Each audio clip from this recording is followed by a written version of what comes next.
Alô. Boa noite. Sejam todos bem-vindos, sejam todas bem-vindas à nossa série O Poder da Esperança. Quem lembra qual foi o primeiro tema? Saúde também é coisa da sua cabeça. O segundo tema, quem lembra? Hã? Não. Não, trauma psíquico foi o terceiro. O segundo tema foi estresse, excesso de presente. O terceiro tema, traumas psíquicos. E semana passada, ansiedade, excesso de futuro. Meu querido amigo, minha querida amiga internauta, você que está aí participando conosco, seja muito bem-vindo, seja muito bem-vinda. Não se esqueça aí de compartilhar, não se esqueça de interagir conosco. Mande a sua pergunta, se for anônimo ou não, se identifique ou não. Mande aí o seu like, tá certo? Vocês também que estão aqui, não se esqueçam de mandar alguma pergunta para nós, ok? Muito bem, o tema especial hoje será sobre depressão, excesso de passado. Logo mais estaremos então dando início à nossa mesa, por enquanto vamos então louvar o nosso Deus. Eu peço que vocês se coloquem de pé, por gentileza, vamos fazer uma oração, para que possamos pedir a continuidade do Santo Espírito de Deus aqui em nosso meio. Oremos. Ó Deus eterno, graças te damos por tudo que nos tens concedido, ó Pai. Mais uma vez, clamamos que o teu Santo Espírito esteja aqui presente. Que o teu Santo Espírito esteja com cada louvor, com cada palestrante, com cada palavra, com cada ofertante, com cada participante, com cada internauta que estará assistindo, ó Pai, para que essas mensagens sejam mensagens de esperança. Pedimos que o teu Santo Espírito continue conosco, por amor de Jesus. Amém. Amém.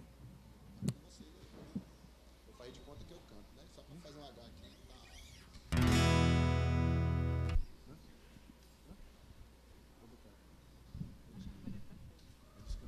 Oi? Vamos começar louvando então? Eu acho que... Será que a igreja consegue cantar os 3 hinos de pé, não? Eu acho que sim, né? Então vamos ficar de pé e vamos cantar Descansar. Vamos ficar em pé e vamos começar já cantando Descansar sem descansar, né? Ficando de pé, não é isso? É porque é descansar nos braços do Pai. Ah, então, tá vendo aí? É o significado filosófico, Perfeito. todo teológico.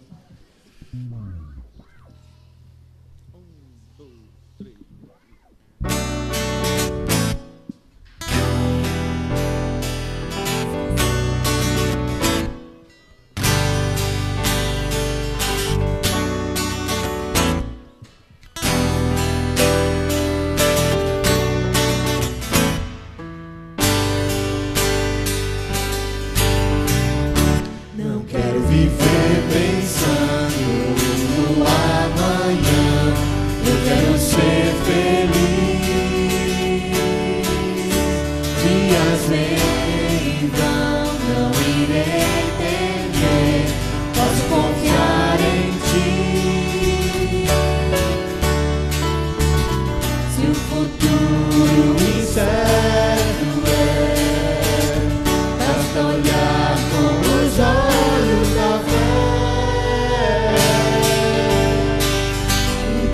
descansar nos braços do Pai.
Faz parte da saúde mental, né? Aprendermos a descansar naquele que pode realmente cuidar de nós, lançando sobre ele toda a nossa ansiedade, porque ele tem cuidado de nós. Amém?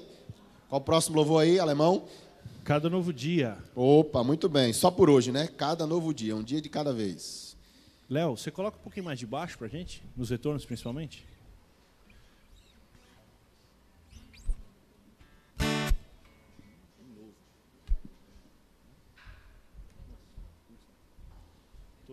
Vai com ele, vocês dois.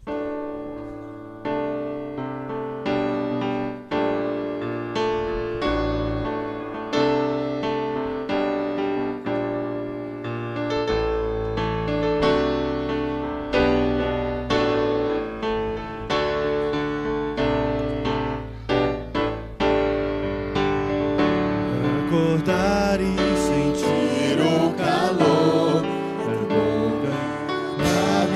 na voz do louvor. É tão bom perceber que o sol já brilhou. Sou feliz com Jesus, minha vida mudou. Deus ama cantar, Ele ama compor. Cada nota um som, todas seu amor. No compasso da fé só existe canção, se Jesus estiver dentro do coração. Cada novo dia, cada nova manhã, toda minha vida vou louvar ao Senhor. Cada novo dia, sendo seu amor, o autor da existência, poeta da história, Ele é meu Criador.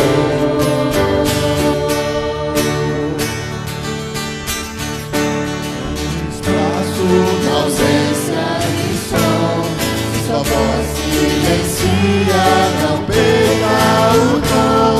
A canção de sua vida não é sem valor. Tenha fé no Maestro, ele a voz em louvor.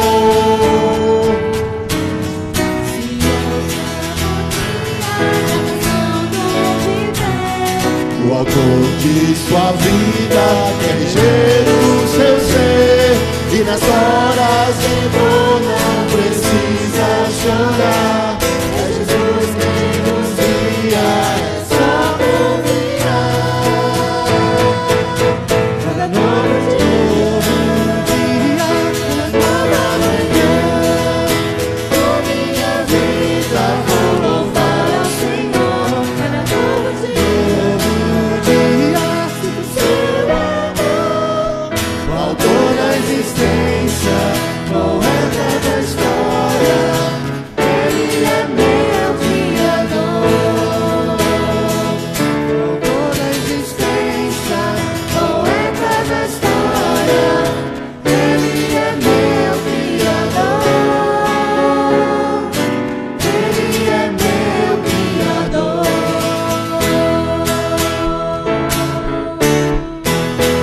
Amém? Daqui a pouco nós vamos ver que uma das atitudes para não ter depressão é manter uma atitude positiva diante da vida. Então isso é muito importante, ok? Terceiro louvor, alemão. Eu creio. Eu creio. Muito bem.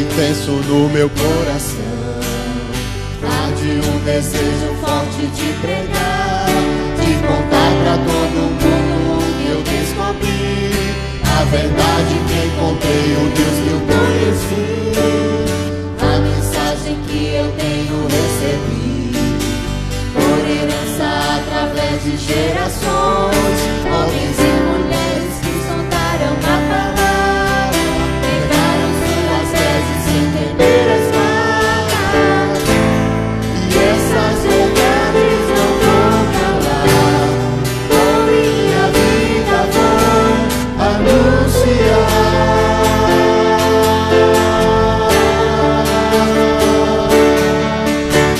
Eu creio só no que está escrito na palavra. Eu creio que sou salvo somente pela graça. Creio que é só por Cristo e seu sacrifício. Creio que só pela fé que eu sou justificado. Creio que só Deus merece ser glorificado.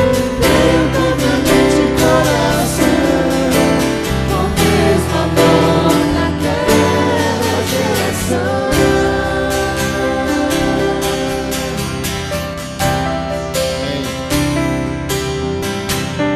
Tenho um fogo intenso no meu coração, arde um desejo forte de pregar, de contar pra todo mundo o que eu descobri, a verdade que encontrei, o Deus que eu conheci, a mensagem que eu tenho recebido, por herança através de gerações, homens e mulheres que escutaram a palavra, pegaram suas vezes sem temer a espada,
assentar-vos. Muito bem. Agora chegou a hora de chamarmos nossos amigos participantes, que irão compor conosco aqui à mesa. Só um detalhe, eu tenho visto que vocês têm se antecipado um pouquinho a leitura aqui das credenciais dos participantes, tá bom? Então vamos fazer o seguinte, eu vou ler o nome, vou falar as credenciais, depois que eu terminar, aí a pessoa vai subir, aí vocês podem bater palmas, tá bom? Muito bem. Queremos chamar a nossa amiga, doutora Naim Barros Ferreira, ela é psiquiatra, graduada em medicina desde 1979, especialista em medicina do trabalho, homeopatia e psiquiatria. Por favor, doutora Naim, pode subir. As palmas, por gentileza.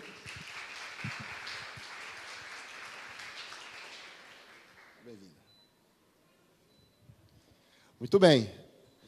Temos aqui conosco, hoje é prata da casa, né? A psicóloga Marivone de Lima Zielac, biomédica e psicóloga, com especialização em psicologia organizacional e do trabalho e atuação em psicoterapia clínica com abordagem terapia cognitivo-comportamental. Marivone, por gentileza, as palmas. Aí também é conhecido como minha esposa, tá? Mas aí outro detalhe. Nosso amigo pastor Alexandre Acioli Salustiano, bacharel em teologia pelo SALT Bahia, mestrado em liderança da Andrews University, muito bem, MBA em liderança pelo NASP e mestrado em teologia pelo SALT Bahia. Pastor Acioli, por gentileza. Quebrou o dedo também, viu? Estão vendo aí? Muito bem. Queridos amigos, mais uma vez sejam todos bem-vindos. Muito obrigado por terem aceito aí diligentemente o convite para participar aqui conosco do nosso projeto Poder da Esperança. Pode botar na tela aí, por gentileza, os slides. Muito bem. Já falamos aqui no começo dos temas que já tivemos.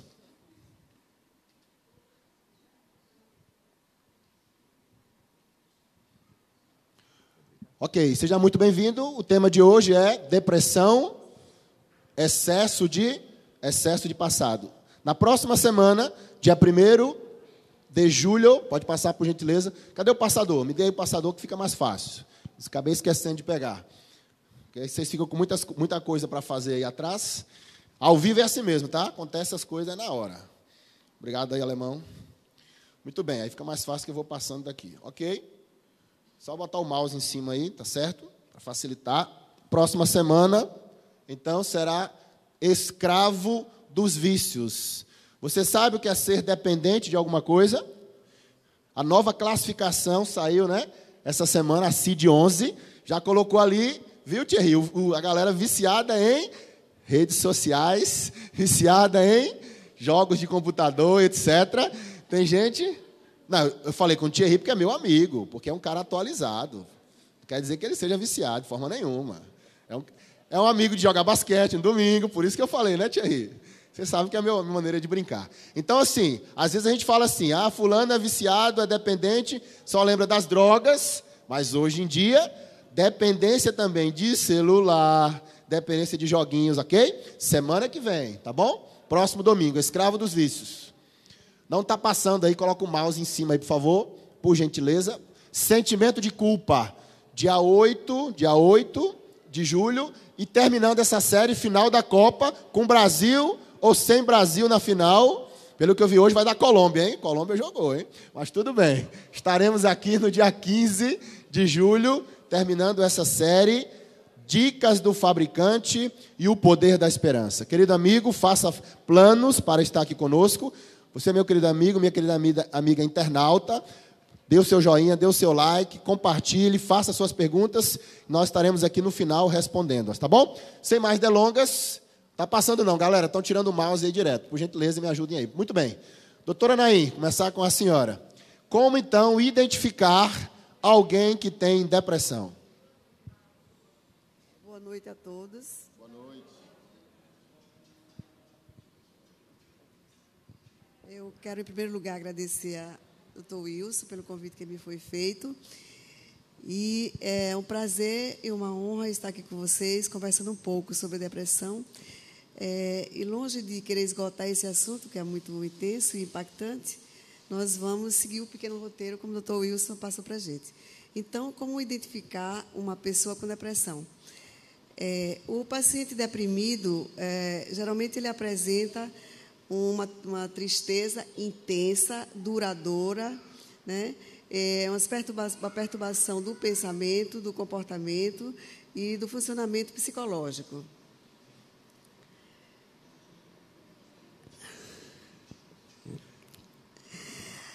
Então, para ser diagnosticado esse transtorno, precisa comprometer o funcionamento do indivíduo nas 3 principais áreas de sua vida.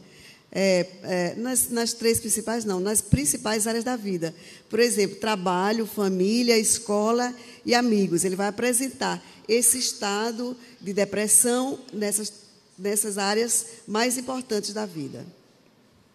Muito bem. Como eu sempre destaco aqui, falamos na semana passada sobre ansiedade. Ter ansiedade não é igual a ter transtorno de ansiedade, ok? Não se esqueçam disso. Tem a ver com o tempo, a duração e o impacto, né, doutora Naim, que isso tem na vida da pessoa. Da mesma forma, o fulano chorou, está triste, está com depressão. Não, não é bem assim. Você tem que ver um escopo de sintomas que a pessoa tem que apresentar. Esses sintomas eles têm que aparecer juntos, tem que impactar a vida da pessoa na escola, no trabalho, no meio social, ok? E tem que ter uma intensidade e uma durabilidade por um período de tempo. Segundo a CID-10, a CID-11, não olhei ainda, pelo menos 15 dias, de 15 dias para frente, ok? Uma coisa que eu gostaria de ressaltar, se a doutora Naim me permite, é a questão da anedonia, que é uma coisa que a gente fala pouco. O que é anedonia? Quando a pessoa deixa de ter prazer nas coisas que antes ela tinha prazer. Digamos, o pastor Acioli gosta de pregar. Gosta ou não gosta, pastor?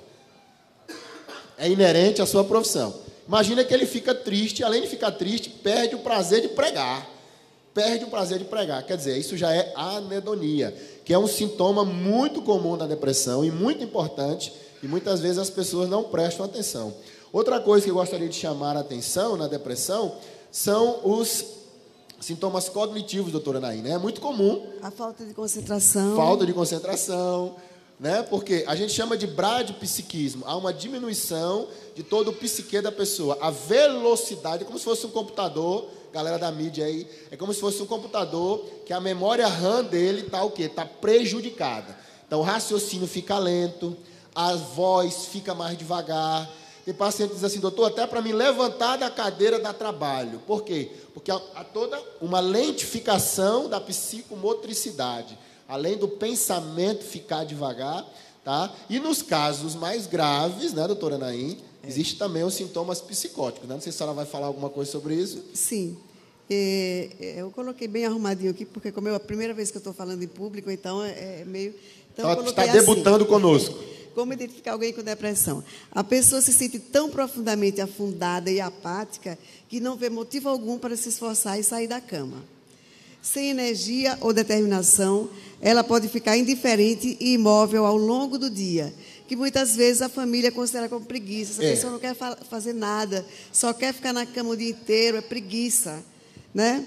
Mas, às vezes, a depressão também pode assumir uma forma tempestuosa. A pessoa pode ficar irritada, né? Irritada com o próprio destino, com os parentes, também ficar brava por tudo, reagir mal a tudo que acontece, né? A vida parece vazia e sem gosto, drenada de prazer, interesse e emoção. A pessoa pode também dormir demais ou não dormir. Esses sintomas são bem frequentes. Comer muito ou não querer comer, né? Os pensamentos são lentos, pesados, sombrios, dominados por uma profunda desesperança, inutilidade e pelo peso de uma incansável culpa. E o desejo predominante é que essa casca mortal chegue a um fim,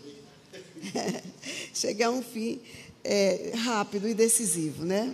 Nós sabemos, vamos falar aqui um pouquinho daqui a pouco, a questão do suicídio, né? Hoje o tema não é suicídio, mas como os transtornos de humor, eles são a principal causa do suicídio, a gente vai falar aqui até um pouco. Então, vejam só que são uma gama de sintomas, tá? Então, não é tão simples assim, né, doutora Naim? Não é tão simples assim. Diagnosticar a depressão. Há uma importância na duração, na intensidade e no impacto que esses sintomas tem na vida das pessoas. E é interessante que parecem coisas antagônicas, né? Ou o cara come muito, ou pode comer pouco, né? Ou pode dormir demais, que é hipersonia, ou ficar com insônia. Quer dizer, cada caso é um caso. Então tem que ter muita sabedoria, né? O colega ali que está lidando com aquele paciente, para saber identificar realmente qual é a depressão, se é depressão, quais são as principais características, até para determinar o tratamento, correto? Isso. A senhora quer complementar com mais alguma coisa? Não, quanto a essa questão, eu acho que ficou bem. Ok? Se alguém quiser fazer alguma pergunta, fica Te deixa para o final. Aí fica mais dinâmico, ok? Ok. Muito bem. Tá passando aqui não, galera. Passem aí para mim, por favor. Por gentileza. Muito bem. Marivone, olha só. Eu coloquei aqui... Passaram de volta aí, por gentileza, me ajudem aí. Marivone, eu coloquei aqui uma coisa provocativa. Hoje à tarde eu estava com a Marivone fazendo os slides lá. Ela falou, que frase é essa que você colocou? Eu falei, olha, eu vou mostrar para você, Naim, olha só. O outro lado da moeda. Vê se a senhora já escutou no seu consultório. Eu já escutei várias vezes, tá? A pergunta é essa. Marivone, que é psicóloga, como a psicoterapia pode ajudar no tratamento da depressão? Então, olha a frase que eu coloquei aqui. Não gosto de contar os meus segredos, não. É comum, né? O paciente chega lá com o psiquiatra e tal. Não, eu não vou para psicólogo, não. Não gosto de contar os meus segredos. Não vou psicólogo porque só dá conselhos e não passa remédio. Olha o preconceito aí. Aí a Marivone se assustou com essa colocação, mas isso é uma frase que eu já escutei muito de muitas pessoas no consultório. Então vejam bem, a pergunta é, então Marivone, como que a psicoterapia pode me ajudar no tratamento da depressão? Boa noite a todos. Começando, a primeira afirmação a gente já encara como uma resistência. Já é a resistência do paciente, quer dizer, eu não quero ir porque ele vai saber o meu segredo. Mas o que já põe a pulga atrás da orelha. O que ele está querendo esconder tanto? Né? Já é o problema. Né? Aí, o psicólogo só dá conselho. Gente, o psicólogo não dá conselho. Né? Tem uma parte da psicoterapia que se chama de aconselhamento, que é diferente de dar conselho. O aconselhamento é quando a pessoa tem uma questão muito difícil, ela está envolvida demais emocionalmente, que ela não consegue decidir. Então, o psicólogo ele vai organizar, assim, pautado no que a pessoa traz, é lógico, né, que o psicólogo não tem bola de cristal, ele não adivinha nada, ele só organiza o que você traz, né, o que o paciente traz. Então, ele coloca ali como se fossem cartas na mesa. Não, a pessoa traz toda a vida dela e organiza junto com a pessoa e dá as opções, né, mas a pessoa é que decide. O psicólogo, pelo contrário, o psicólogo não é para mandar ninguém fazer nada. Eu já vi também muita gente dizer, minha psicóloga mandou que eu me separasse do meu marido. De jeito nenhum, gente. Psicólogo não manda. Né? Dentro das tuas questões, dentro de como você está vivendo, você colocou isso, você chega à conclusão, mas como muitas pessoas não conseguem admitir, né, não conseguem ter a força para dizer, decidir, aí acaba projetando, não, foi ele que mandou. Isso só para esclarecer, né? Mas vamos lá.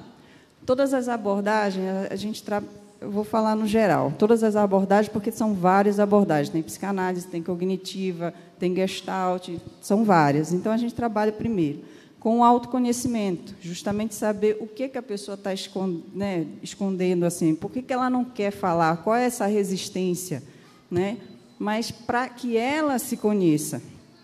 A gente não, o psicólogo, não, primeiro, a gente tem um vínculo, né, tem um contrato terapêutico, o que acontece, o que é falado dentro do set não sai do set terapêutico, né, a gente não pode fazer isso, né, não é nem dizer que não deve, é que não pode mesmo, né, você não tem o conselho que fiscaliza isso, nós somos penalizados, então a gente não pode, até para a pessoa tem que ter essa confiança, né. Eu costumo falar que é mais fácil você ir ao médico e tirar sua roupa do que para o psicólogo, né, e falar, porque você tira a roupa e mostra a sua alma, né? Tem gente que encara assim. E tem pessoas que não conseguem, não querem ver isso, não querem se ver. Mas é preciso. Para a gente poder mudar, a gente tem que se conhecer. Porque a gente não tem como, você não tem como, por exemplo, limpar alguma coisa que está suja no seu rosto se você não está vendo que está sujo. Então, você tem que se conhecer para poder saber que precisa mudar, precisa melhorar. Porque a maioria dos transtornos, as pessoas quando chegam em fases muito agudas, né, muito graves, porque vão evitando, né, protelando, e chega numa situação que tem que ser feita uma intervenção bem dura. Deixa eu ir, que senão eu me perco. Isso, pode falar. Pode contribuir, pastor. Bom, de acordo com o modelo cognitivo, né, Eita, me perdi. Ah, está ali.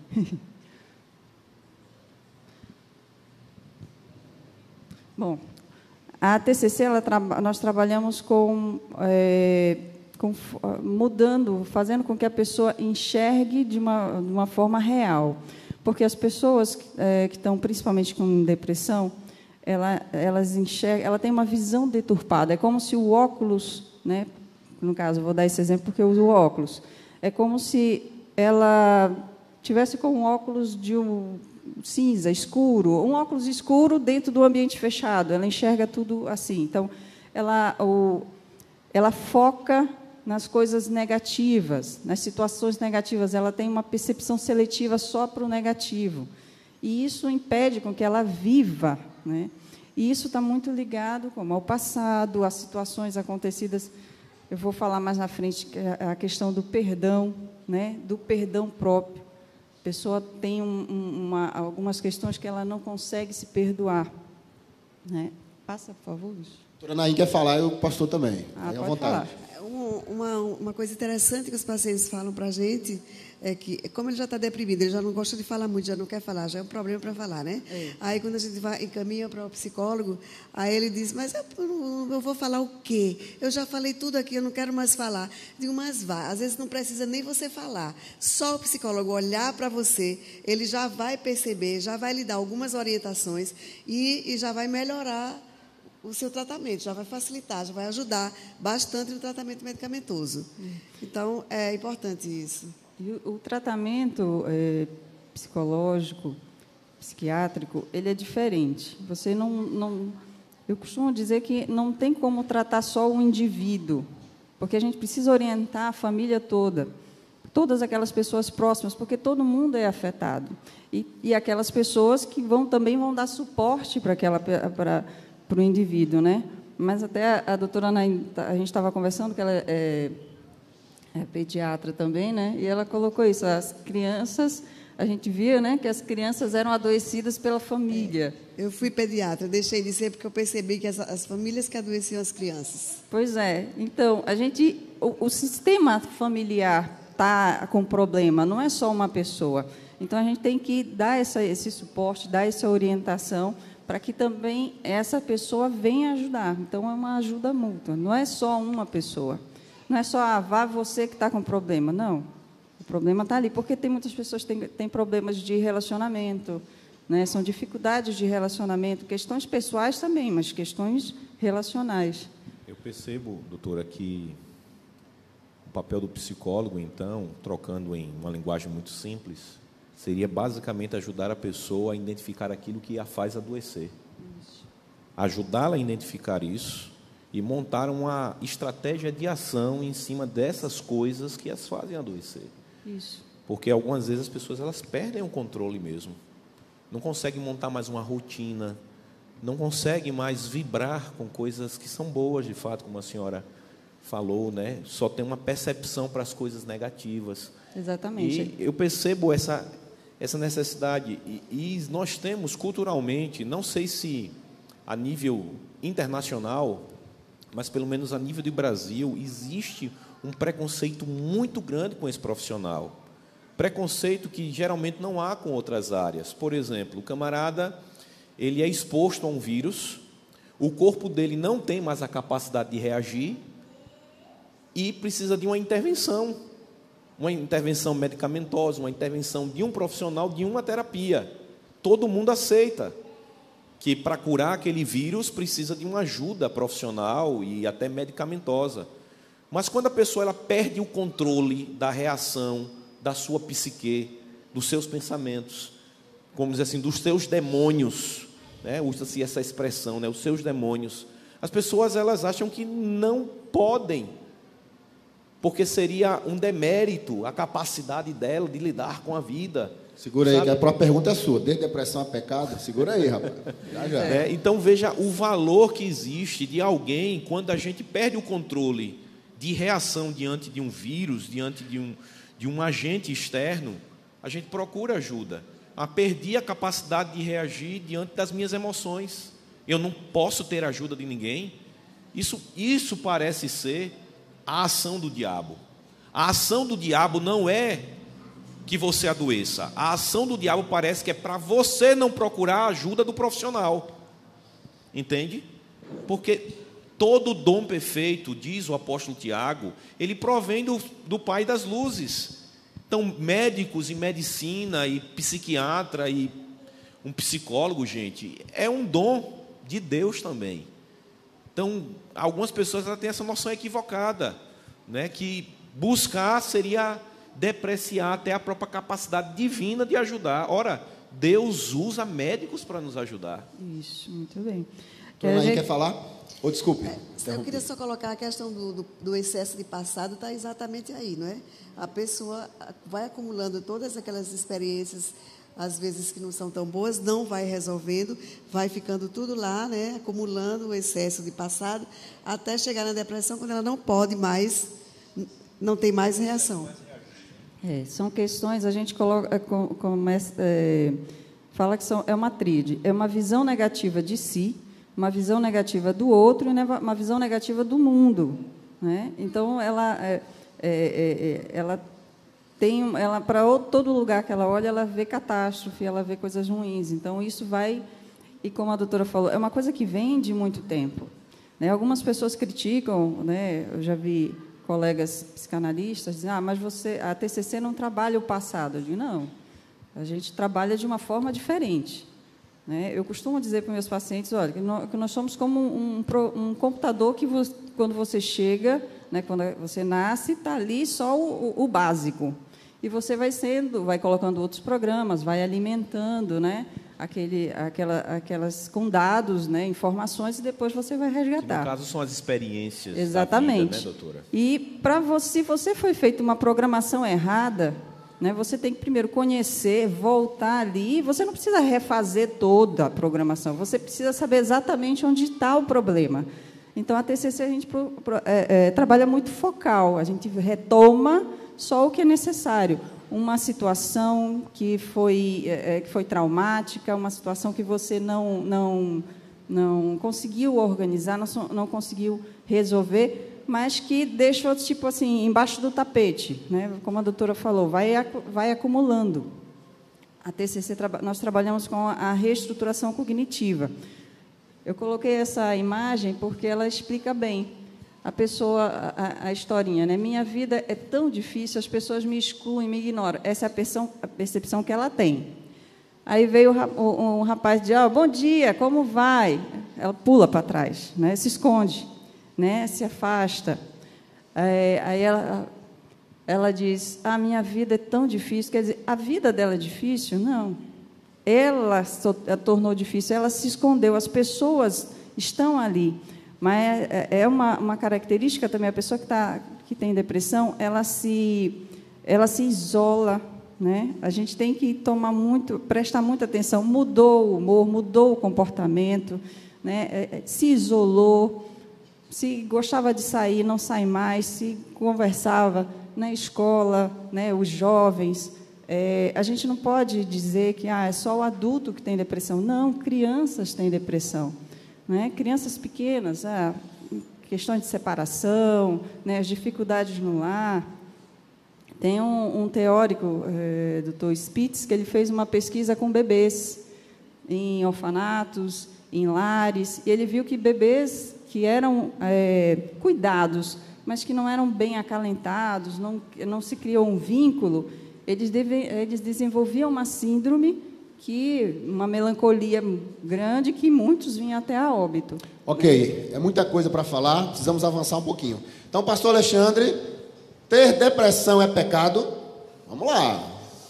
Eu começaria dizendo que existe um personagem bíblico que a Bíblia diz que ele já está no céu. Elias.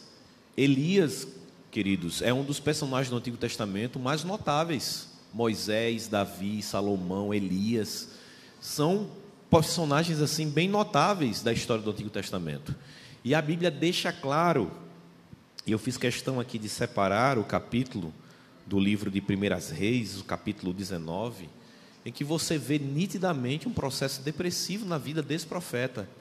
Ele chega a um momento que ele perde o controle, ele não consegue mais organizar a vida dele, e ele se entrega e pede a morte. Então, sintomas nítidos de alguém que perdeu o controle. Foi exposto. Todos nós somos expostos, irmãos. Todos nós enfrentamos tentações, provações. Todos nós, caminhando na lama da história do pecado desse mundo, vamos receber pingos de lama. Não existe ninguém que não vai sofrer. Mas existem pessoas que encontram o remédio, encontra a esperança e consegue superar e, de fato, encontrar esse poder da esperança, como o título do livro diz. O Senhor não nos abandona em nossas lutas, mas todos nós podemos sofrer com situações, inclusive pessoas que a Bíblia afirma que já estão no céu. Você vê que quando Jesus ele vai ali ao Monte da Transfiguração, vem ao encontro de Elias 2 personagens que já estão no céu. Nós sabemos que 3 seres humanos já estão no céu, segundo a Bíblia: Enoque, Moisés e Elias. E Moisés e Elias, eles vêm ao encontro de Jesus. Moisés, aquele que passou pela morte, ressuscitou e já está no céu. E Elias, aquele que não passou pela morte, apesar de ter desejado ela.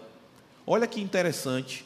Um homem que, segundo os padrões mais comuns, um homem santo, um homem de Deus, que desejou a morte, teve um processo depressivo muito pesado. Então ter depressão não é pecado? Depressão, em hipótese alguma, é pecado. Agora, veja, o pecado pode causar depressão. Certo. Entende? O pecado pode causar depressão, porque são essas lombadas, e o pecado também são lombadas na trajetória, que vai acumulando, como a doutora falou, você vai acumulando, chega um momento que você perde o controle. Você é exposto a um vírus, exposto. Seu corpo fabrica anticorpo, mas chega uma hora que o seu corpo não reage mais. Eu costumo pensar que isso é a depressão. Você acumulou tanta coisa ruim, pecados, coisas não resolvidas, sentimentos ruins, perspectivas negativas de olhar a vida, que agora eu não consigo mais. E aí chega num momento onde uma intervenção médica e medicamentosa, algumas vezes, irmãos, é a bênção de Deus. Porque eu vivi isso de perto. Eu vi isso na minha família. E é uma coisa assim que processos depressivos e todos os transtornos, eles têm a capacidade também de adoecer as pessoas que estão ao redor. É uma coisa assim, é muito difícil de lidar, gente. Por quê? Você está com um tumor, você faz uma cirurgia, corta, tira aquele tumor, coloca ali uma drenagem, faz curativo, coloca remédio, beleza, você está enxergando. Mas e o negócio dentro da cabeça, rapaz? Só para identificar, queridos, é uma jornada, algumas vezes, hercúlea. E se a gente for parar para avaliar justamente as crenças, porque Aaron Beck, que foi quem criou a TCC, né, em 1960, ele identificou justamente, trabalhando com pessoas em depressão, ele identificou 3 tipos de pensamentos, né, de crenças, que ele colocou como crenças que são desvalor, desamor e desamparo. Então, é ficar dentro, o desvalor, por exemplo, é como uma vozinha dizendo: você não vale nada, você não presta, você não faz nada certo. Você não pode, você não é capaz. Você não tem força, você é incapaz de ser amado, ninguém gosta de você. Então, fica aqui, são essas crenças, né, esses pensamentos que vão alimentando a depressão. Muito bem, amados, a minha função é ser o chato, viu? Está ótima a discussão, mas precisamos avançar. A doutora Naim quer falar alguma coisa, a gente fechar essa pergunta? Só. Pois não. É só isso, o pastor falou, é interessante, porque também não é pecado e também não é falta de Deus. Sim. A gente vê muitas Não adianta a pergunta. De Estamos jeito chegando nenhum. aí. É a próxima pergunta. Olha, o pessoal está ansioso, viu? Está ansioso. É interessante Antes disso, que pode responde ser... ainda não. Responde ainda não. Segura Ainda não, aí. né? Segura aí, calma. Você, meu querido amigo, minha querida amiga, faça a sua pergunta. Mande para o pessoal lá atrás. Você, meu querido amigo internauta, faça a sua pergunta, mande para nós. Então, segura aí, que é a próxima pergunta. Calma aí, calma. O pessoal está ansioso. Doutora Anaí, então, antes de o pastor responder essa pergunta, se é falta de Deus ou não, qual o impacto atual da depressão na vida produtiva? A senhora também é médica do trabalho, não é isso? Sim. Olha só, então, será que a depressão tem um impacto na vida produtiva? Então, a Organização Mundial de Saúde, em 2012, ela considerou a depressão como a segunda causa mais frequente de anos perdidos ao longo da vida. Né? E a gente observa no dia a dia da gente, aqui no consultório, nas empresas, quantas pessoas se afastam por depressão e passam longos períodos sem poder retornar. Então, a depressão é altamente incapacitante. E nessa visão, ela hoje chega a ser considerada um grande problema de saúde pública. Eu até coloquei umas estatísticas. Antes disso, respondendo a pergunta do nosso amigo internauta Ellison Alemão, ele quer saber o que é TCC, Terapia Cognitivo-Comportamental. É uma linha de abordagem psicológica que trabalha a cognição, ou seja, o pensamento e o comportamento. Você muda o pensamento através do comportamento e vice-versa, ok? Mudança cognitiva do pensamento e, consequentemente, do comportamento. Um exemplo simples, daquela tirinha lá. Lembra da tirinha? Sarinha, bota aí, por favor, volta aqui a tirinha. É porque o que você pensa altera o teu humor, e o teu humor faz você ter um comportamento, né? Pronto, aqui, ó. A menina acha que todo mundo, que ninguém liga para ela, só que quando aparece alguém, ela se esconde. Então você tem que quebrar isso aqui, tem que quebrar esse pensamento que ninguém liga para ela, fazendo com que ela se torne visível, né? Então é terapia cognitivo-comportamental. É impressionante, eu tenho uma experiência pessoal a nível de reação diante de situações de estímulo. Eu fui trabalhar em um determinado setor antes de ser pastor e eu encontrei uma pessoa que era socialmente problemático e ele me fez sofrer tanto comigo mesmo e me colocou em uma situação assim tão estressante que eu comecei a pensar que as pessoas não queriam falar comigo. As pessoas não se importavam comigo. Então eu tinha que ser competente, fazer a minha parte e ninguém estava aí. Como é que eu estava? Se estava legal? Então eu comecei a ficar um pouco retraído naquele momento.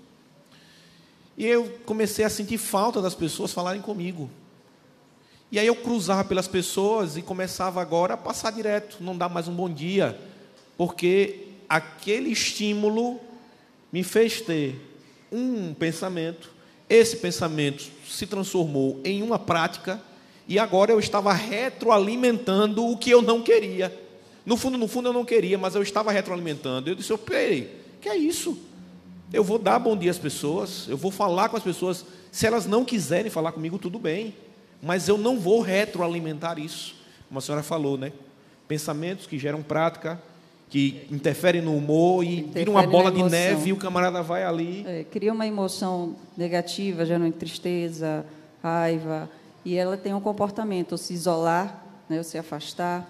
É isso que a gente procura mudar. Porque situações traumáticas, né, situações problemáticas, todo mundo passa, todo mundo tem.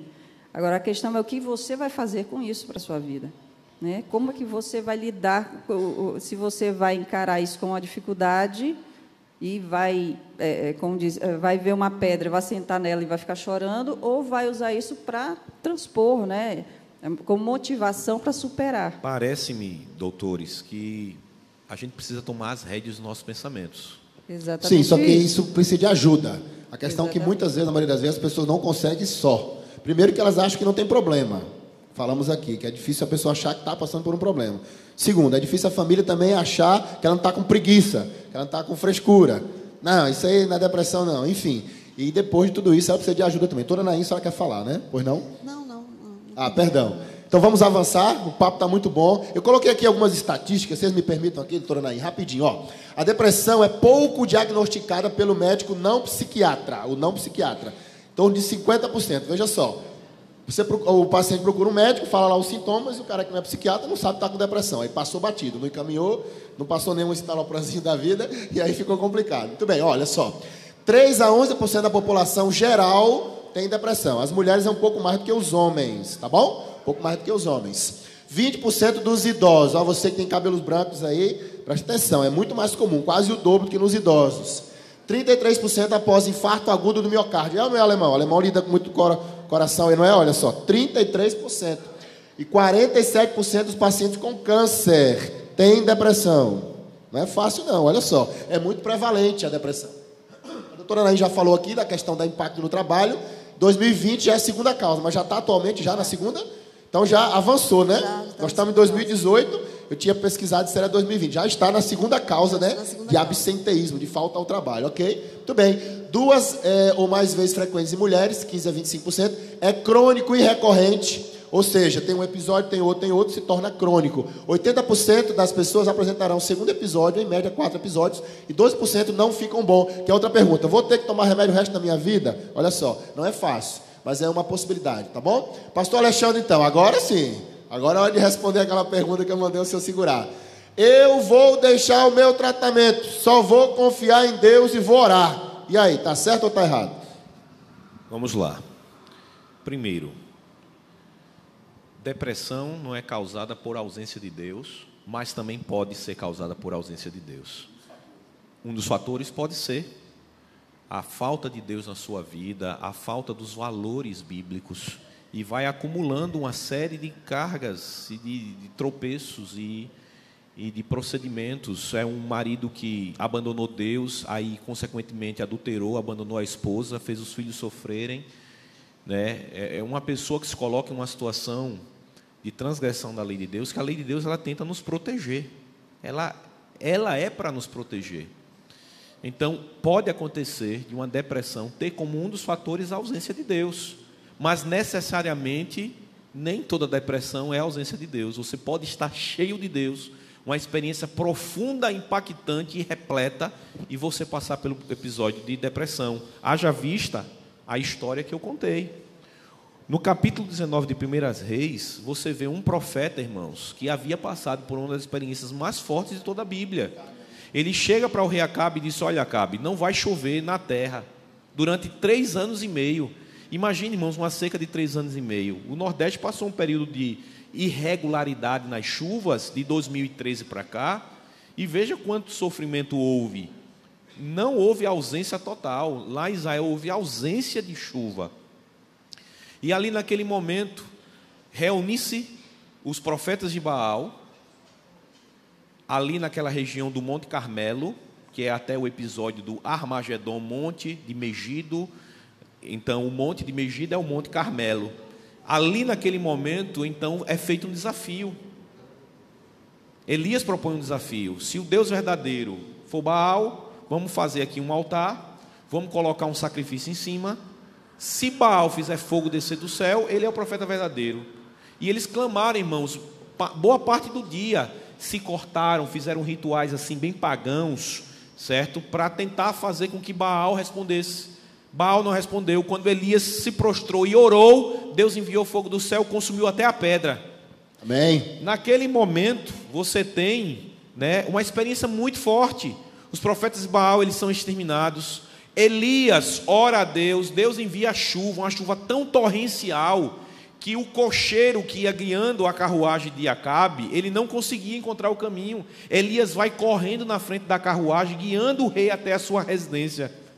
E ali, quando ele chega na porta da cidade, Elias procura um lugar para se abrigar da chuva, que era torrencial. 3 anos e meio sem chover, era muito relâmpago, era muito raio, era muita água. E ali houve uma experiência profunda de que o Deus de Abraão, Isaac e Jacó, o Deus Criador, o Criador do céu e da terra, o Deus Jeová, é o Deus verdadeiro. O Senhor Jesus é o Deus verdadeiro. E aí ele vai dormir. Durante a noite, Jezabel descobre que os profetas de Baal haviam sido assassinados, e jura Elias de morte. Elias estava dormindo na caverna, extremamente cansado. Foi um dia cansativo, porque fazer a obra de Deus também cansa. E se cansar é uma coisa saudável também, né? Ajuda a dormir melhor. Ele estava num sono profundo, e sono é restaurador, né? Uma das coisas que é muito importante para a restauração da mente, o processo é como se fosse de limpeza, né, do cérebro, acho que acontece ali naquele período do sono. Segura aí, viu? Dia 15 de julho, dicas do fabricante. Calma aí, não é hoje não. Vamos embora. E ali, naquele processo de sono pesado, chega um emissário de Acabe e Jezabel dizendo que ele iria ser morto. Naquele momento, então, Acabe, ele toma um choque, imagine, relâmpago, chuva. Um homem se alinha diante dele, ele estava dormindo. De certa forma, quando você está dormindo, você está vulnerável. Então, ele foi pego ali no susto e ele temeu pela vida. Diz aqui a palavra que ele temeu pela vida. O que é que ele fez? Levantou, pegou o servo dele e fugiu. Mas cadê o homem que havia confiado? Cadê o homem que viu o fogo descer do céu? Naquele momento ele perdeu a fé, ele desconfiou. E quando ele toma a percepção de que havia pecado, ele entra em um processo de tristeza profunda e vai descendo a escada, descendo, mas isso não quer dizer que ele não tinha uma experiência verdadeira e genuína. Certo. Você falou de fé, então é justamente a próxima pergunta. Quem tem depressão é porque não tem fé suficiente? É como a mesma resposta anterior, né? Como a mesma resposta anterior. Pode ser a ausência de fé também, porque quando você coloca esse óculos escuro que a senhora se referiu e tem uma percepção somente negativa das coisas, isso também pode ser a ausência então seria da não fé, necessariamente, né? mas não necessariamente, porque eu conheço pessoas que são homens e mulheres de Deus, acreditam em Deus, mas pelos seus processos neurais, eles não conseguem mais se controlar em determinadas situações. Muito bem, precisamos avançar. Dona Naim quer falar, pois não? Só uma pontuação. Eu considero, penso, que a fé e a vivência de uma religião são fatores protetores. Sim. São fatores de proteção. A religiosidade, isso está provado. Religiosidade. É a confiança, né? Sim. A confiança em Deus, o relacionamento com as pessoas, com os irmãos. Não é só você entrar numa igreja e sair, você precisa praticar, você precisa estar ali, participar. É o relacionamento, são os vínculos. A vivência em si, né? Muito bem, precisamos avançar. Fazendo já um comercial para o Setembro Amarelo. Alemão, as cores da esperança, né? Tivemos aí o ano passado, tá? Setembro Amarelo. Mas eu fiz questão, viu, doutora Naim, de colocar a questão do suicídio aqui, porque estávamos vendo as estatísticas e algo realmente alarmante. A pergunta que é para a Marivone, como lidar com a realidade do suicídio? Antes dela falar, Sarinha, bota aí, por favor. Antes dela falar, eu gostaria de passar só essa estatística aqui, olha só. 35,8% dos casos de suicídio são de transtorno do humor, que a depressão é o principal transtorno do humor. Mais de 1/3 dos casos de suicídio. Dependência química, 22,4%. Esquizofrenia, 10,6%. Transtorno de personalidade, 11,6%. Transtorno mental orgânico, 1%. Ansiedade, 6,1%. Adaptação, 3,6%. Sem diagnóstico e outros, tá? Mas, 35,8%, mais de 1/3 dos casos de suicídio são de transtorno do humor. Então, a pergunta é, Marivone, então, como lidar com a realidade do suicídio? Sarinha? Isso. Bom, uma coisa que eu quis colocar são essas três características, né, psicológicas típicas de pessoas sobre risco de suicídio, que é a ambivalência entre o desejo de viver e morrer, né? Ela quer viver e quer morrer, fica nessa ambivalência, né, que vem justamente, o transtorno de humor envolve, né, propicia isso. Impulsividade, pessoas que são impulsivas, que agem muito sem pensar. Acontece um evento, né, a pessoa é muito impulsiva, é muito rápida, ela age antes de ter aquele retorno, né, mental. Então, acontece. E pensamento rígido. O que é esse pensamento rígido? Isso tem que ser assim. Se não for assim, não dá certo, não presta. Aquela pessoa perfeccionista. Não, tem que ser desse jeito. Se não for assim, não presta. Se não for assim, não vai dar certo. Então, esse pensamento rígido, né, ela não consegue também buscar, ela não consegue enxergar a alternativa. Eu costumo falar para meus pacientes que a gente tem que ter um GPS. Acho que todo mundo já andou com GPS numa cidade que não conhece. Quando você Waze. No Waze, né? Quando você passa na entrada, que era para entrar, ele diz aquela mulherzinha enjoada, mas ela ajuda. Ela diz, recalculando a rota. A gente, muitas vezes, a gente faz coisas erradas, comete... acontece coisas erradas na nossa vida, a gente tem que reprogramar, a gente tem que voltar, né, e reestruturar isso aí. Ó, não deu desse jeito, mas vamos tentar desse outro jeito. E o pensamento rígido, ele não consegue. Não, se não for desse jeito, ele não consegue enxergar a saída. Por isso que a religião ela tem um poder tão terapêutico nesses aspectos. Porque o que é a religião de Cristo? É resgatar aquilo que estava se estragando, aquilo que havia se perdido. Então, na religião de Cristo existe o quê? A pregação de perdão. Exatamente. Esse e é só o próximo precisa de passo. Perdão quem... É justamente isso. Quando a gente abre a Bíblia e fala do perdão, as pessoas dizem, não, isso é só questão, isso é coisa de crente. Mas na terapia a gente trabalha justamente isso. Né? Cadê o próximo? Geralmente a gente faz as perguntas no final, só que a pergunta que me mandaram aqui tem tudo a ver com Marivone, que você acabou de dizer. Então vou fazer logo. Alemão, pode dizer quem fez a pergunta? A pessoa botou o nome, né? Então queremos agradecer aqui a nossa internauta, Denise Lima Shen. Acho que eu sei quem é, eu conheço ela. Muito bem. Mandou uma pergunta aqui, olha só. Acho que tem a ver com o que a Marivone está falando. E quando o passado já não afeta tanto? Porque o título da palestra é Depressão, Excesso de Passado. Enfim. Mas sinto medo de viver. Está tudo bem no momento, mas temo voltar a ter os mesmos problemas. E isso me impede de aproveitar o presente. Isso acontece mesmo. Porque essa programação, ela fica errada e ela fica se reciclando, ela fica se refazendo. Então, é o próximo passo que a gente vai trabalhar, é justamente ressignificar, que não é esquecer. Você não vai, a gente não é amnésia, você não vai apagar da sua vida aquilo que passou, mas você vai dar uma ressignificação. Construir novas memórias? Não, na verdade, diminuir a questão afetiva, aquela emoção negativa. Você vai dar um outro sentido, né? Trabalhar aquilo de uma outra forma. Trabalha-se muito o perdão ao outro, perdão a si mesmo, né? Por erros que cometeu. Muitas pessoas, isso a gente vê demais, pessoas, eu podia ter evitado isso. Coisas que não dá para evitar. Não por dá exemplo, mais para voltar, uma catástrofe, por exemplo. Eu vi esses dias no Rio de Janeiro, teve uma fatalidade. Um rapaz estava indo para a escola e foi baleado, né, e morreu. Né?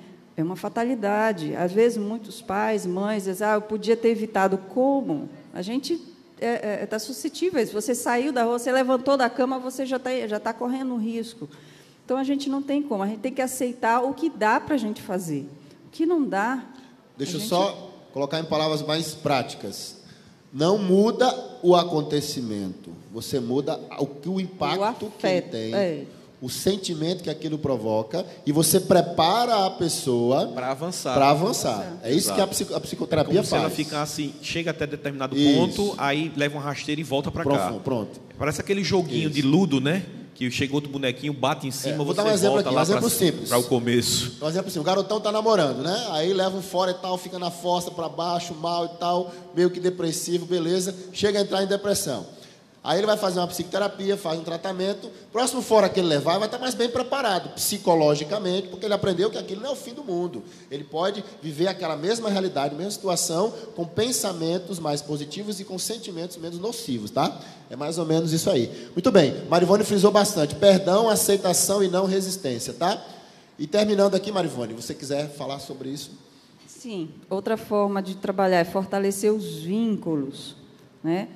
Quem tem família, a gente procura fortalecer, trabalhar com as pessoas, e quem não tem, né, porque os vínculos familiares, as amizades, são um fator de proteção.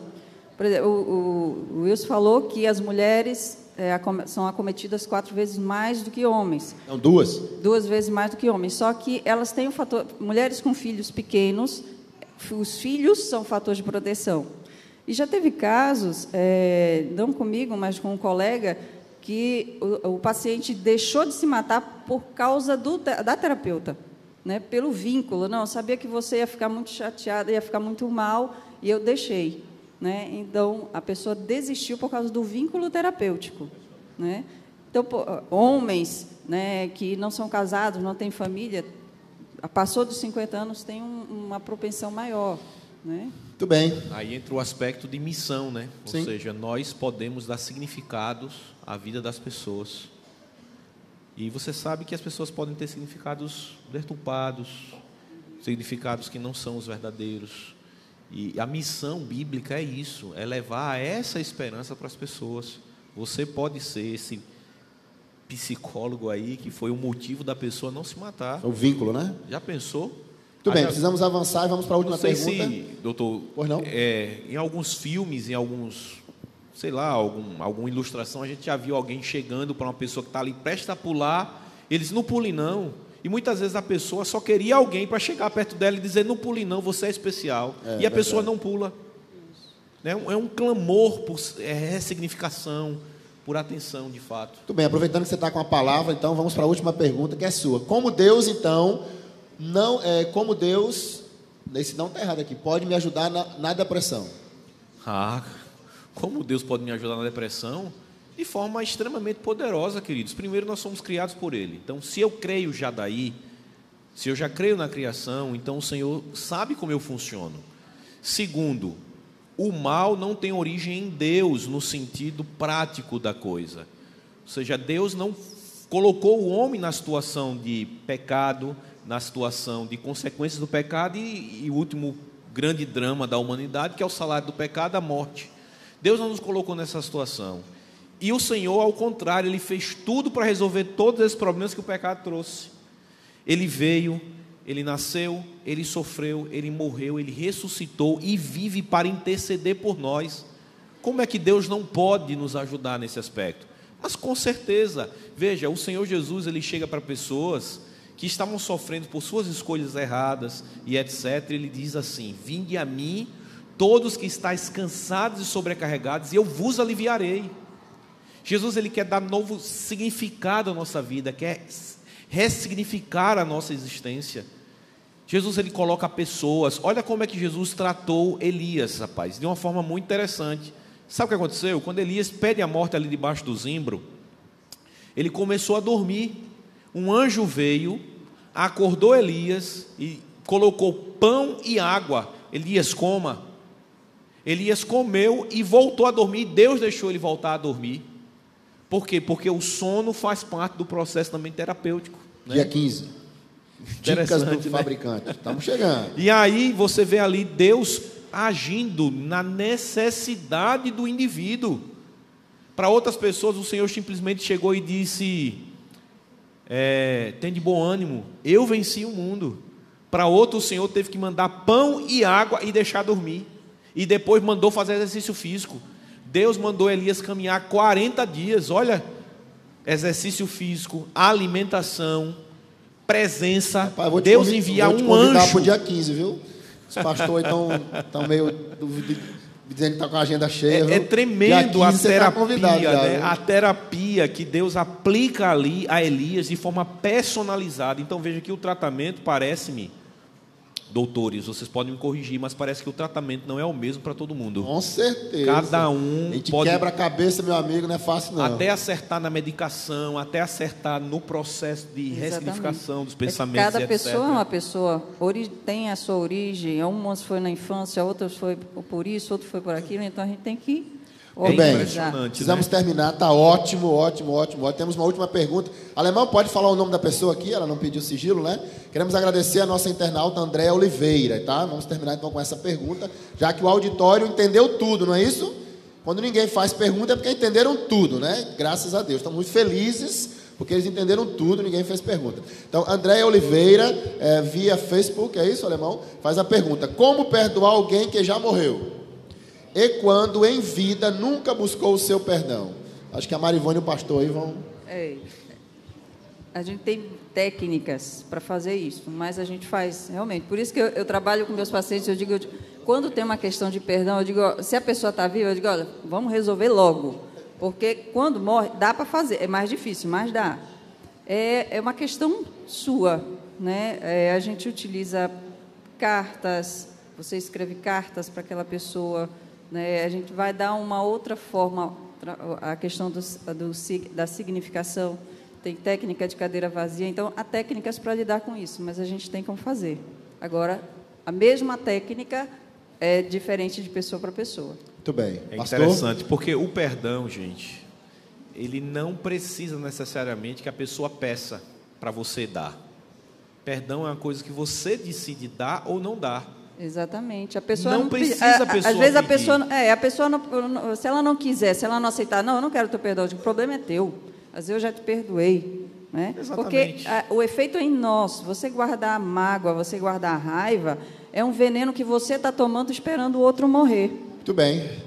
Muito, muito, muito obrigado. Queremos agradecer, mas o tempo urge. Temos ainda a participação especial das crianças. Foto oficial. Nossa fotógrafa, por favor, vamos nos alinhar aqui. Marivone, por gentileza, pastor. Pastor, segura a Bíblia, Marivone, o poder da esperança. E eu aqui, o caminho a Cristo, para a nossa foto oficial.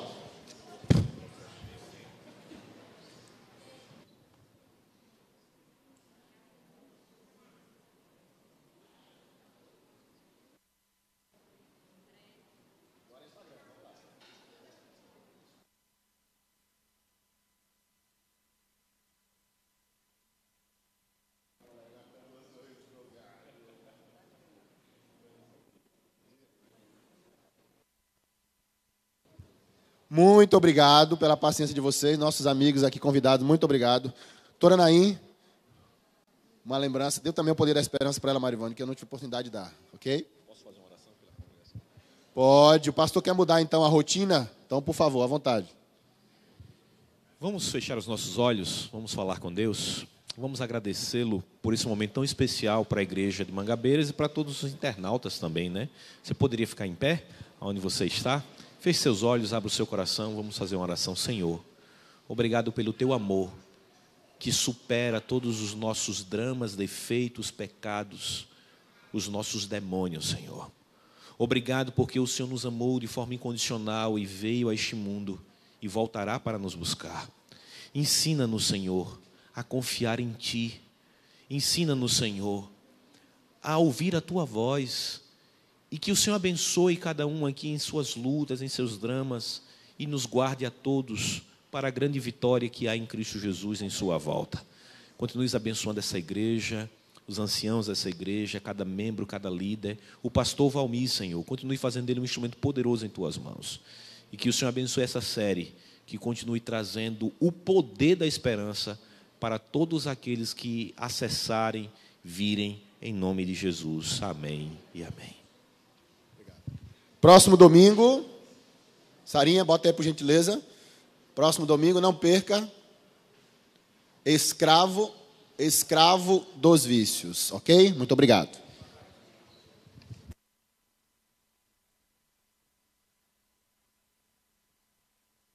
Alô, por gentileza, eu gostaria pediria que as crianças viessem aqui, que agora chegou a hora do tutu.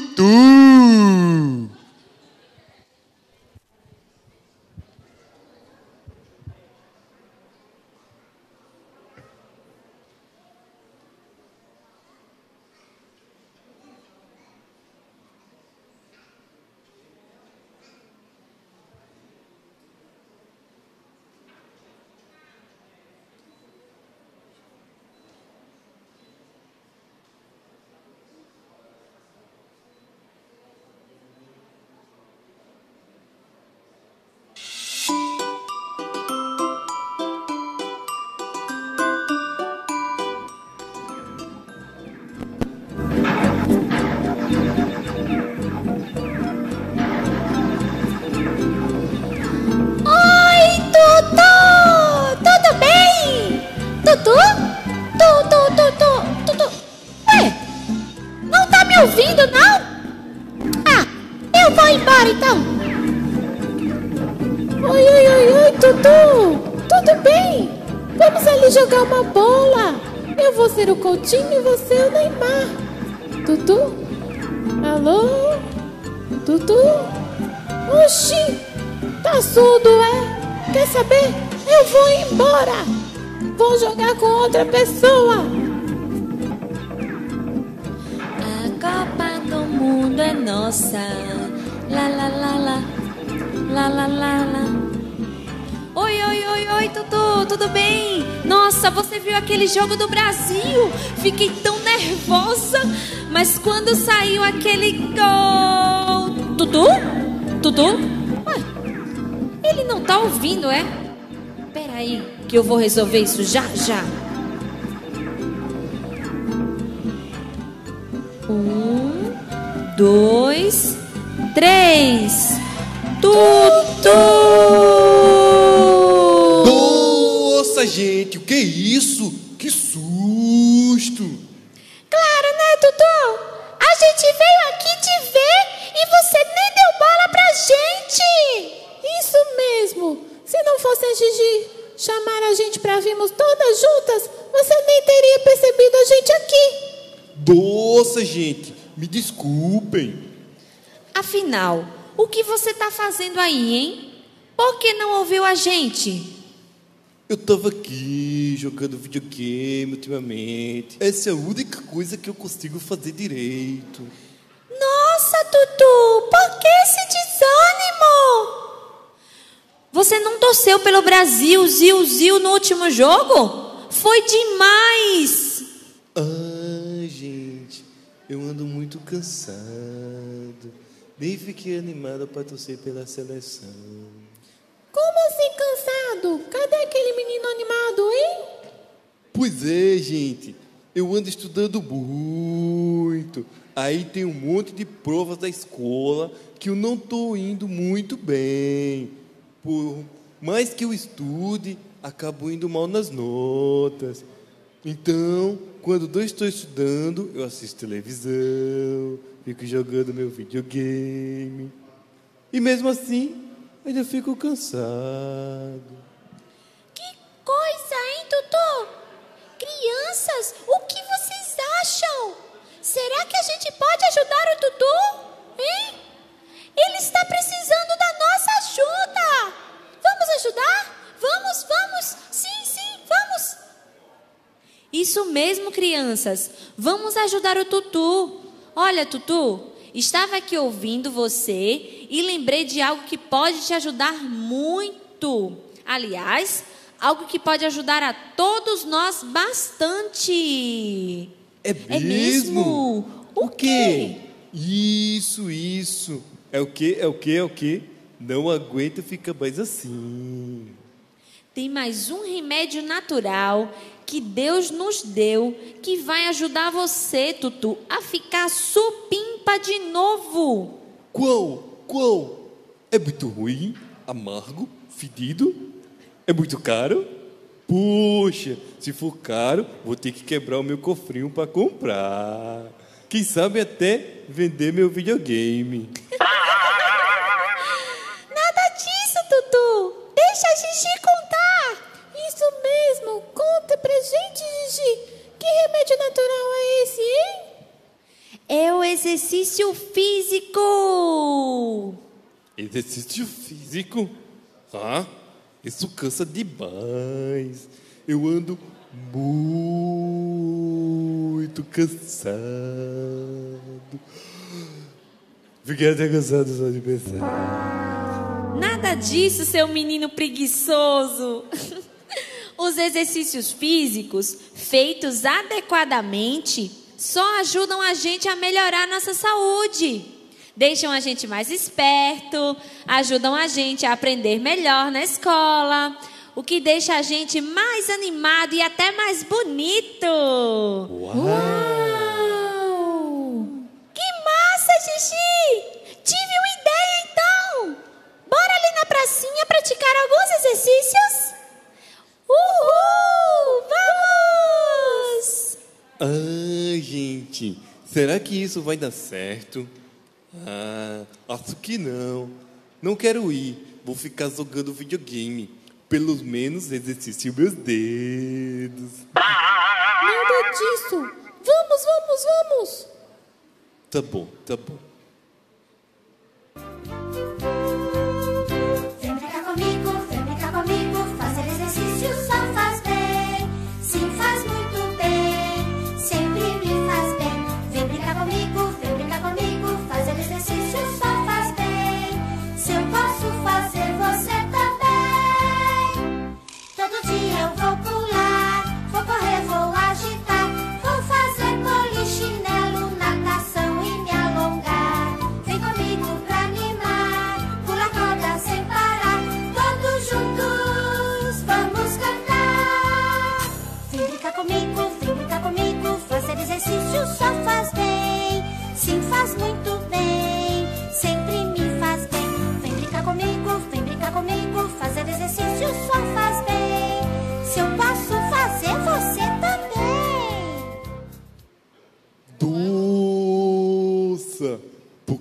cansado demais.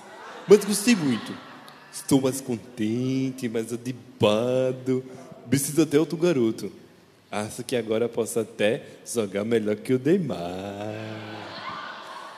Tá vendo, gente? É assim mesmo, Tutu. A gente fica cansado, mas é um cansaço super saudável. E praticando exercícios sempre, nós ficaremos cada vez mais saudáveis. E aí, crianças? Que tal sempre praticar os exercícios físicos? Isso aí! Nada de ficar sempre na frente da televisão, do videogame ou no celular, hein? Até semana que vem, crianças! Tchau!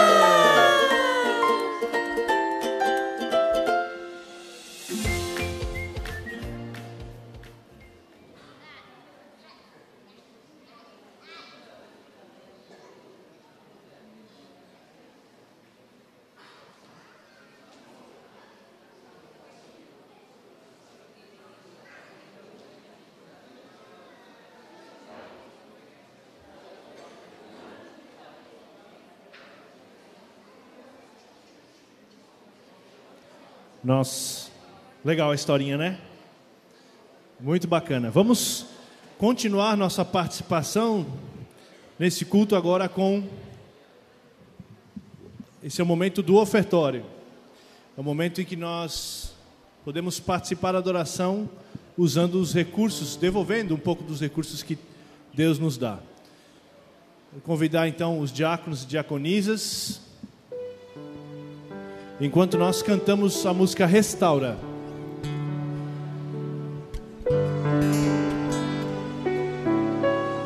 Queremos convidar a todos a participarem desse momento.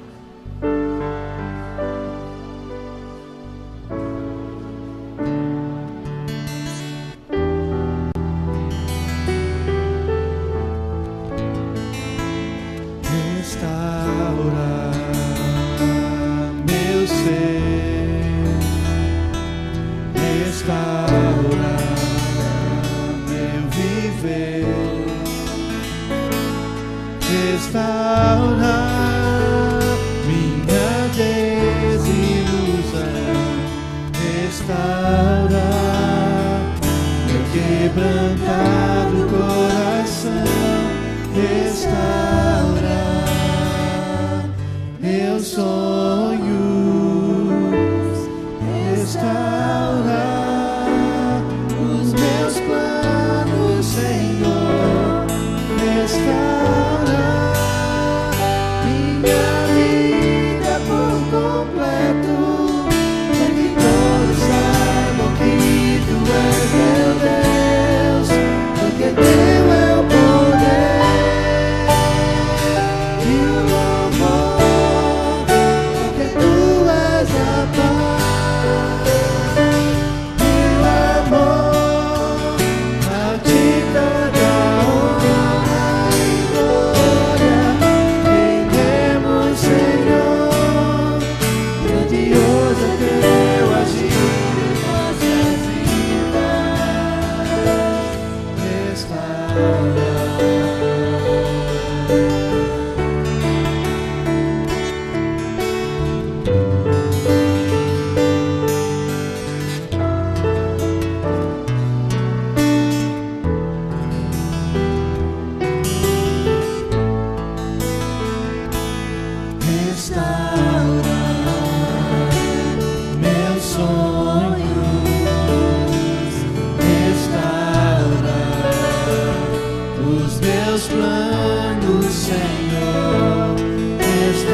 Oremos. Grandioso Deus, amantíssimo Pai, mais uma vez agradecemos, Senhor, porque Tu és fiel, Tu és grandioso, Tu és poderoso e age na nossa vida todos os dias. Aqui está um pouco do reconhecimento, Senhor, daquele recurso que o Senhor nos dá, que Ele possa multiplicar na sabedoria que o Senhor concede às pessoas que o administram, para que a Tua obra seja acelerada e logo possamos estar todos no céu junto contigo. É isso que nós pedimos e agradecemos em nome de Jesus. Amém. Bom, fica de pé, não senta não. Vamos cantar um último louvor para nos despedir, tá certo? Vamos cantar Tu És o Meu Deus. Vamos ficar bem animada. Aproveite esse momento enquanto a gente canta Tu És o Meu Deus, para cumprimentar o seu amigo que está em volta. E assim nós iniciaremos mais uma semana aí de trabalho, de estudos, de uma forma bem animada, deixando para lá essa depressão, esse desânimo do Tutu, que não quer saber de fazer outra coisa senão jogar videogame, né? Vamos cantar para iniciar mais uma semana. Tu és o meu Deus.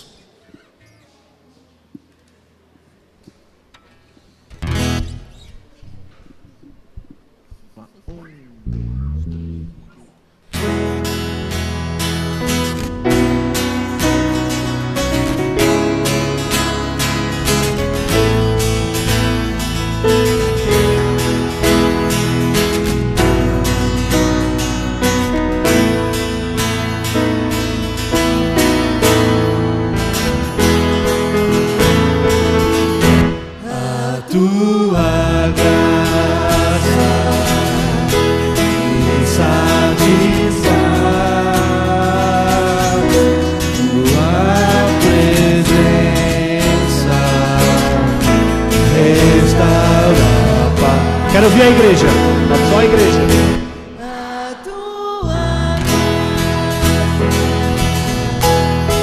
Bem animado.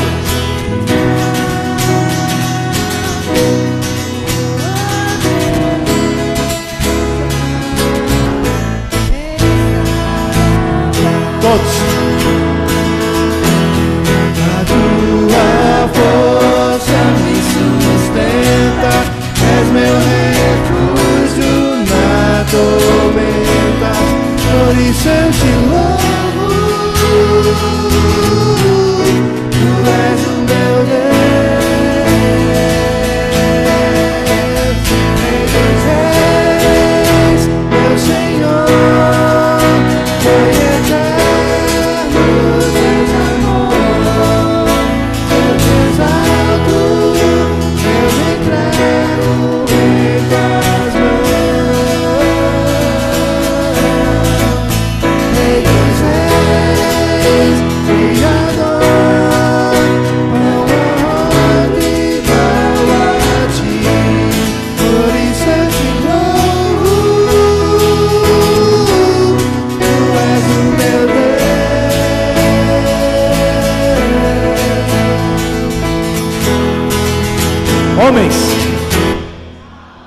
Homens, Satisfaz tua presença, me restaura a paz. mulheres, A tua tá fraco os homens, hein?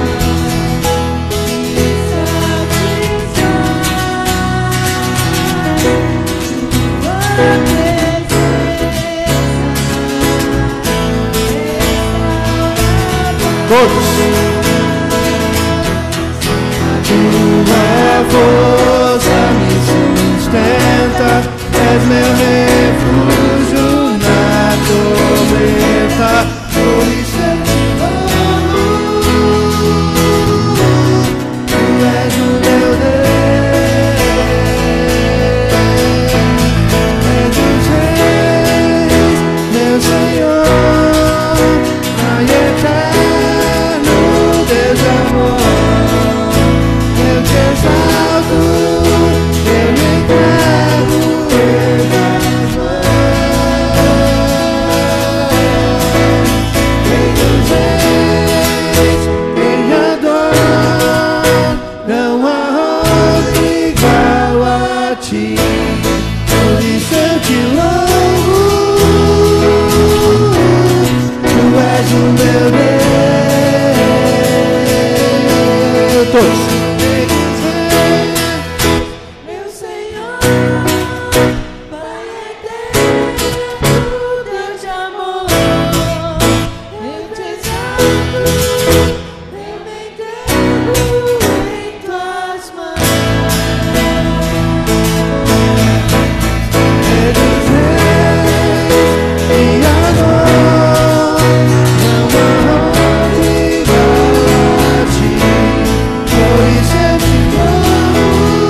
Amém? Oremos. Querido Deus, amantíssimo Pai, muito obrigado porque nessa noite, como sempre, nós, Senhor, sentimos a Tua presença aqui conosco e pudemos aprender ainda mais a respeito do Teu plano para nós, para a nossa vida, uma maneira aí de tentarmos escapar das ciladas que o inimigo nos coloca na nossa vida, nos deixar tristes, nos deixar desanimados, nos deixar deprimidos. Que o Senhor esteja com cada membro aqui presente, com cada família aqui representada, com cada um daqueles que assistiram a palestra e os temas também pela internet, e também todos aqueles que em algum momento também vão assistir, que possam sentir o Teu amor, o toque, e também possam colocar conhecimento em suas mentes para nos ajudar a, quem sabe, passar aí por uma fase complicada da vida. Abençoa-nos nessa noite, dê-nos uma excelente semana, na certeza que nós temos só no Senhor, a confiança que nós temos só no Senhor, de uma ótima semana em Tua companhia, em nome de Jesus. Amém. Nós vamos sair cantando, descansar mais uma vez, você fica à vontade, nós vamos cantando, e você aí pode se despedindo e se dirigindo. Tem lanche lá embaixo hoje? Eu não perguntei. Tem? Então, todos convidados para o lanche lá embaixo, no Espaço Jovem. Uma boa semana a todos.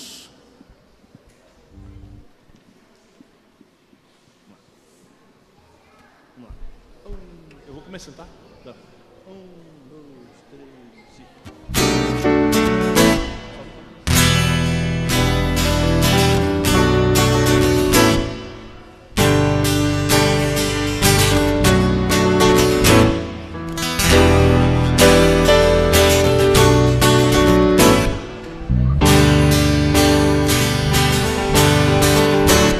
Quero viver pensando no amanhã. Eu quero ser feliz. Dias em vão, não irei temer. Quero confiar em Ti. Seu futuro incerto basta olhar com os olhos da fé e descansar nos braços do Pai. Descansar, descansar,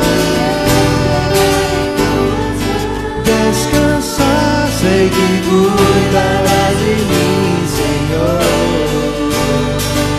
Ensina-me a descansar.